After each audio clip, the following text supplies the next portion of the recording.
आलोट नगर स्थित अंबेडकर भवन में उज्जैन आलोट सांसद अनिल फिरोजिया द्वारा एक समीक्षा बैठक आयोजित की गई, जिसमें अपने कार्यों के प्रति लापरवाही बरतने वाले आलोट कृषि विस्तार अधिकारी को लताड़ लगाई गई थी। कलेक्टर के पास होगी, मेरे पास नहीं, माननीय केंद्रीय मंत्री थावरचंद जी के पास है। अब इससे ज्यादा और कुछ नहीं, उन्होंने आपकी जांच करा लेंगे।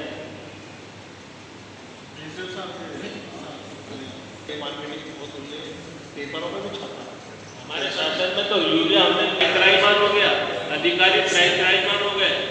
इससे पूर्व भी ताल और आलोट क्षेत्र में नकली कृषि दवाइयों को लेकर प्रकरण दर्ज हो चुके हैं और साथ ही दुकानों पर मिलने वाली कृषि दवाइयां फसलों पर बेअसर हो रही हैं, जिसको लेकर संबंधित अधिकारी के द्वारा आज दिनांक तक कोई कार्यवाही नहीं की गई, जिसके पश्चात स्वराज एक्सप्रेस पर इस खबर को प्रमुखता से चलाया गया था। खबर के चलने के पश्चात एवं समीक्षा बैठक में पूर्व विधायक जितेंद्र गहलोत के द्वारा सीधे भ्रष्टाचार के आरोप लगाने के पश्चात बौखलाए कृषि विस्तार अधिकारी धनपाल सिंह तोमर द्वारा आलोट नगर निवासी स्वराज एक्सप्रेस न्यूज चैनल के संवाददाता को जान से मारने की धमकी दी और कहा कि तू मुझे जानता नहीं, मैं नरेंद्र सिंह तोमर का रिश्तेदार हूँ। कौन है मेवाड़ जी? अच्छा, आप हो मेवाड़ जी? रात्रि रसीद क्यों नहीं दे रहे भाई? क्या कह रहे थे आप? रेवेन्यू के हैं क्या पुलिस के हैं, क्या है? रेवेन्यू पुलिस वाले ही नोटिस दे सकते हैं। आप किसी को चोर कहोगे तो वो उसको बुरा नहीं लगेगा? कैसे चोर कह दिया आपने? तुम चोर कहोगे किसी को? है साठ-गांठ कर ली हमने, सिद्ध करिए। नकली दवाई और चोर दो चीजें। तुम्हारी हम टापरी बिगड़वा देंगे, 50 लाख का दावा तुम पे ठोकेंगे। अभी तुम क्या सोच रहे हो? तो सुशील खरे को और राजेश पुरोहित को पूछ लो रतलाम में फिर रही है उनकी। सुप्रीम कोर्ट तक नहीं छोड़ेंगे। राजीव क्या मिस्टर राकेश मेवाड़ा जी, तुमने अभी किसी को पाले पड़ा नहीं होगा तुम्हें। कैसे तुमने न्यूज बना दी? मेरे से पूछा तुमने? कैसे कह दिया मैंने जूते दिए? किसने कहा मैंने जूते दिए? आप बनी रहे रिकॉर्डिंग। तुम हमें चोर कहोगे? कैसे कहोगे चोर हमें? तुमने हमसे पूछी? न्यूज का काम तो कुछ भी न्यूज ठोक दो तुम। कैसे न्यूज तुमने ठोकी? हमसे पूछी तो एविडेंस लाइए, बताइए। हमने एविडेंस ही मांगे आपसे। एविडेंस दीजिए मुझे। चलिए अभी थाने पे भेज रहे हैं। हाँ, एविडेंस दीजिए, लाइए, दीजिए एविडेंस। हम बताते तुम्हारे एविडेंस को। तुम्हारे घर की राजी थोड़ी कि तुम कुछ भी जो है ना न्यूज बना के ठोक दोगे। तुमसे बड़े बड़े हमारे बच्चे हैं, पोस्ट ग्रेजुएट है। इसका मतलब क्या होता है? समझ गए? 32 साल की नौकरी हो गई। इसका मतलब जी थोड़ी होता है कि चलते रास्ते किसी को चोर कह दोगे तुम। मतलब तुमने चोर कैसे कहा? तुम अभी नहीं सीखे हो? बच्चे बड़े हो गए, बच्चे बड़े हो गए, नहीं सीखे हो तुम हमें चोर कहोगे? बच्चे बड़े हो गए मतलब क्या? बच्चे बड़े इसीलिए कह रहे हैं कि तुम अभी कुछ सीखे नहीं हो, जानते नहीं हो। अभी तो क्या पंजीयन ही नहीं पत्रकारिता में हुआ होगा। कैसी बात कर रहे हो? अरे हमारे पोस्ट ग्रेजुएट हमारे बच्चों की तुम क्या बराबरी कर लोगे? समझे? हाँ, जवाब दीजिए। हाँ तो ठीक है, जवाब दे रहा है। तो हमने सैंपल लिए दवाई के, सब सैंपल पास होके आ रहे हैं। इतने हमने ऑथेंटिक बयानों के और एफआईआर कॉपी के आधार पे बनी है। वो चीज नहीं लागू होती। तुम अभी रोड पे खड़े हैं कि किसी का फोटो ले लो, इनका फोटो ले लो, बयान ले लो, वो नहीं होती है। मुझे आप सबूत दीजिए। ये दे देगा तुम्हारे गवाह और उन पे हमारी नहीं, सरकार नहीं चलती है। हम भी अभी खड़े होके बयान चिल्लाने लगे, फोटो निकाल के डाल देंगे। हो आलोट में सारी चोरी हो रही है, बाहर अकेली दवाई बिक रही है। सिद्ध करिए उस चीज को, समझे? हाँ, नहीं तुमने हिम्मत कैसे हो गई? तुमने यहाँ छोड़ा, हमने उस दिन चुपचाप रहे। तुमने वो भेज दी नहीं, रतलाम में तुमने फट सीधे भेज दी। पूरे जिले में ऐसी तैसी करवा दी तुमने। भोपाल से चलती है साहब। हाँ, तुमने हमें पूरे जिले में, पूरे प्रदेश में ऐसी तैसी कर दी। हाँ, तो अभी कोर्ट में तुम्हारी छाड़ेंगे, हमें छूटेगी। हाँ, राजेश पुरोहित और सुशील खरे फिर रही है। लड़ा तुम्हें हम बता देंगे क्या होता है। अभी 3 दिन बाद आएंगे, धमकियां भी देते हो आप, है ना, खबर लगाने पे। हाँ, खबर झूठी ऐसे कैसे लगा दोगे? हाँ, झूठी खबर लगा दो। साथ ही पत्रकार के छपरा बिकवाने जैसे आप शब्दों का प्रयोग एवं अभद्रता करने को लेकर आलोट क्षेत्र के सभी पत्रकार साथियों के साथ आलोट थाना प्रभारी को संबंधित व्यक्ति के खिलाफ एफआईआर दर्ज करने के लिए आवेदन दिया।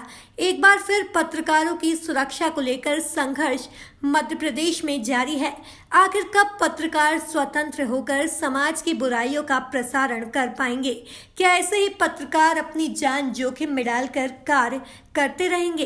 कब प्रदेश की सरकार पत्रकारों की सुरक्षा को लेकर सख्त कदम उठाएंगे? क्या भ्रष्ट अधिकारी इसी प्रकार पत्रकारों की लेखनी को दबाते रहेंगे? 2 दिन पहले जो खबर हुई है इसके संबंध में हमारे थाने पे कोई सूचना और ना ही शिकायत आई है। कल राकेश मेवाड़ा जो पत्रकार स्वराज एक्सप्रेस न्यूज़ चैनल के हैं, इनके माध्यम से एक आवेदन दिया है कि उनको कृषि SADO धनपाल सिंह तोमर के द्वारा धमकी दी गई है और गाली गलौज की गई है। इसके संबंध में उन्होंने बताया है कि वो मेरे पास नोटिस लेके किसी को भेजा था।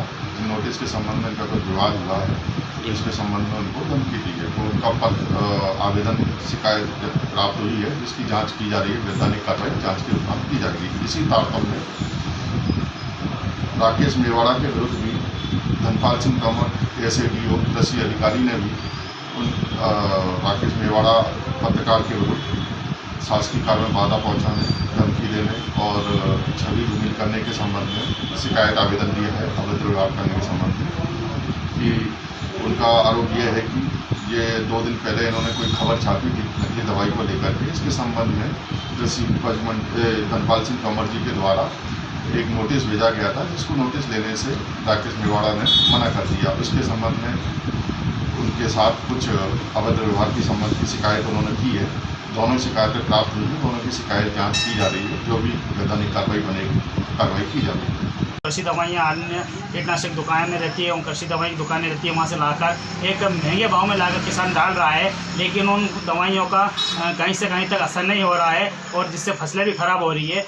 इस प्रकार किसानों की लगातार शिकायत को देखते हुए जब मेरे द्वारा मीडिया में स्वराज एक्सप्रेस चैनल पर मीडिया में खबर प्रमुखता से चलाई गई तो यहाँ के स्थानीय जो कृषि विस्तार अधिकारी है धनपाल सिंह तोमर, उनके द्वारा मुझे डराया धमकाया जा रहा है और बताया जा रहा है कि आपने ये खबर कैसे लगा दी और किससे पूछ के लगाई, मुझसे पूछना था। मैंने कहा कि श्रीमान, खबरों में जो संबंधित किसान रहते हैं उनके वर्जन है मेरे पास। दाल क्षेत्र में जो नकली दवाइयाँ पकड़ाई है उसको लेकर FIR की कॉपी है, उनको सभी को लेकर मेरे द्वारा जो खबर का प्रकाशन किया है। साथ ही 2 दिन पूर्व जो उज्जैन आलोट के सांसद है अनिल फिरोजिया जी एवं विधायक जितेंद्र गहलोत, पूर्व विधायक जितेंद्र गहलोत की मौजूदगी में जब कृषि विस्तार अधिकारी को लताड़ा गया और उन पर सीधे सीधे आरोप लगाए गए कि आपका भ्रष्टाचार का रूप हम देख चुके हैं, किस प्रकार की आपकी शिकायतें हम तक पहुंचिए, जो हमारे जिलाधीश है कलेक्टर उन तक पहुंचिए, और इस प्रकार सीधे सीधे आरोप लगाए गए थे, जिसकी भी खबर मेरे द्वारा मीडिया में प्रकाशित की गई थी, जिससे बोगलाहाट में धनपाल सिंह तोमर द्वारा मुझे रास्ते में रोककर जान से मारने की धमकी और दी गई और दोष दिखाया गया कि तेरा छपड़ा दिखा देंगे, तुम मुझे जानता नहीं है। और उसके द्वारा पूर्व में भी किसी अन्य जो जिले के पत्रकार साथी रहते हैं उनको भी डरा धमका, उनके खिलाफ भी झूठे प्रकरण दर्ज कराए गए हैं।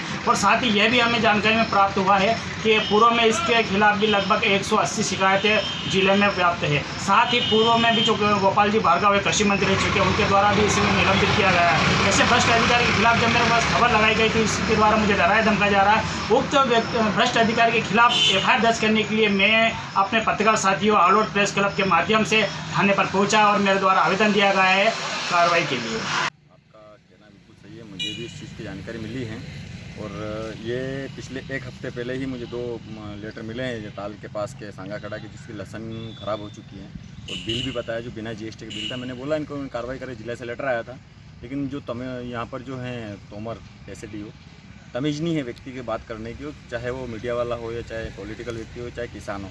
आम व्यक्ति को उस व्यक्ति ने उसके हिसाब से ही गलत जब बयान देता है। मैंने भी बोला कि अवैध तरीके से खाद बिक रहा है, नकली दवाई बिक रही है, लोगों को जहर बेचने का तुम काम कर रहे हो, बदनाम हम पॉलिटिकल व्यक्ति होते हैं। तो उसने कहा कि आप ये चीज़ें हमें ऐसे जांच नहीं होगी और आप चाहे जो शिकायत करो। उस व्यक्ति में सभ्यता नहीं है और वो लोगों से अवैध तरीके से वसूली भी कर रहा है इस क्षेत्र में। इनकी मेन समस्या ये है कि ये व्यक्ति जिम्मेदारी को दरकिनार रखे, ये समझ में नहीं है कि ये व्यक्ति एक अधिकारी है, ये व्यक्ति सिर्फ एक कमीशनबाजी का काम कर रहा है। आलोट के अंदर भी कई दुकानें आलोट ताल तहसील में ऐसी चल रही हैं जो नकली दवाई बेच रही हैं। हमने 3 बार लेटर दिया है, मैंने कलेक्टर महोदय को भी लेटर दिया है, पिछले 2 महीने पहले भी लेटर दिया है, लेकिन इस क्या पता है इस क्षेत्र में क्या हो गया है। किसी मैं अध्यक्ष प्रतिनिधि हूँ उस विभाग का, मेरी पत्नी उस विभाग की अध्यक्ष है, लेकिन उस व्यक्ति ने आने के बाद अभी तक ना तो जानकारी दी है ना कि इस विभाग की कोई योजना है हमें संबंध में जानकारी दी। अवैध तरीके से भी वसूली कर रहा है वो। क्या मेरी पत्नी जन कृषि समिति अध्यक्ष है, मैं उसका प्रतिनिधि ईश्वर परमार नाम है मेरा, मैं खजूर झगड़ा रहता हूँ। 99 इंडिया न्यूज़ के लिए आलोट से पूर्णचंद सेन की रिपोर्ट।